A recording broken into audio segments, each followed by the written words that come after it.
సర్కార్ ఆఫీసులతోటి పని అంటే ఎట్లుంటుందో అందరికీ అనుభవమే కదా నా వల్ల. 10 రూపాయలు తక్కువైనా కాదంటారు పని.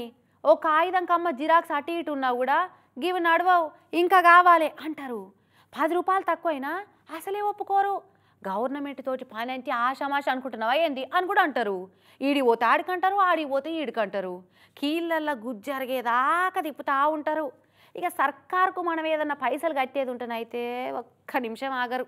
ఇక సర్కారు వాళ్ళు మనకు పైసలు ఇచ్చేది ఉంటే ఏళ్ళు కాదు యుగాలే గడవాలి. అసోంటి ప్రభుత్వ వ్యవస్థలకు కోటి ఎసోంటి పనిష్మెంట్ ఇచ్చిందో మంచిగా చూసిరా పోర్రి. కొన్ని సర్కార్ వ్యవస్థల తీరు ఎట్లుంటుంది ఏం కథ. మనదైతే మంగళవారం, మందిదైతే సోమవారం అన్నట్టు ఉంటుంది. మనం సర్కారు కట్టే పైసలు బ్యాక్ ఉంటే 10 పైసలు తక్కువ పడ్డా ఊకోరు. అదే వాళ్ళు ఇచ్చేటి 10 రూపాయలైనా 10 ఏళ్ళు తిప్పించుకుంటారు. ముఖ్యంగా కాంట్రాక్టర్లకు బిల్లులు ఇచ్చేటప్పుడు సర్కారుకు భూములు ఇచ్చి పరిహారం కోసం ఎదురు చూస్తున్న వాళ్ళకు బాగానే అనుభవం ఉంటాయి ఇవన్నీ. ఇక్కడ చూడుర్రి, కోర్టు సిబ్బంది వచ్చిర్రు, కంప్యూటర్లు, టేబుల్లు, ప్రింటర్లు అన్నిటికీ సీలేస్తురు.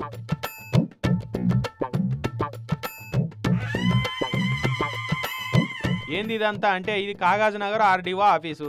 ఈ ఆఫీసులో ఉన్న గుండు సూది కాడ నుంచి కంప్యూటర్, ప్రింటర్ దాకా అన్నిటిని సీజ్ చేసిరు కోర్టోలు. దయగాం దగ్గర కడుతున్న పీపీ రావు ప్రాజెక్టుకు చాలా మంది రైతులు అలా భూములు ఇచ్చిరట. అయితే ఏండ్ల సంది పాయమాలు కట్టియకుండా ఆఫీసర్లు చుట్టూ తిప్పించుకుంటున్నారట. ఇక వాళ్ళంతా కోర్టుకు వేయరు. కోర్టు గరం అయిపోయి ఆర్డీఓ ఆఫీసుల ఫర్నిచరు, కంప్యూటర్ అన్నిటిని సీజ్ చేసి పడేయరని తీర్పు ఇచ్చింది. ఇక అప్పుడే వాళ్ళకు సోయొస్తుందని చెప్పింది. ఇక కోర్టు ఆర్డర్ తోటి కోర్టు ఆఫీసర్లు వచ్చి ఆర్డీఓ ఆఫీసులో ఉన్న మాలంతా సీజ్ చేసిరు. ఇట్లా